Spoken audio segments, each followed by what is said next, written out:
সব কিছু শেষ হয়ে যাওয়ার জন্য দিনের পর দিনের দরকার হয় না, তোমার একটু অসাবধানতাই যথেষ্ট। এই যে দেখো না, কিছুদিন আগে অনেক কষ্ট করে আমি এই নকশাগুলো করেছিলাম, কিন্তু ওই যে গাফিলতি করে আর ঠিক জায়গায় রাখিনি, সেই সুযোগে ইঁদুর একদম কুচি কুচি করে দিয়েছে।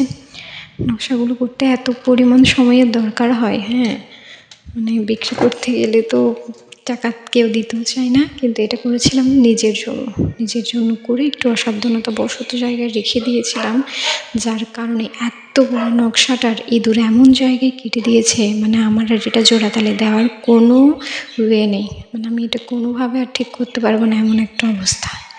মানে কী যে করি, একটু অসাবধানতার কারণে আমার সম্পূর্ণ নকশাটা, এত সুন্দর নকশাটা দেখতে একদম শেষ হয়ে গেল।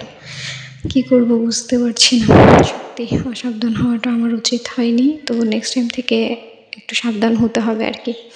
তোমরা একটু সাবধান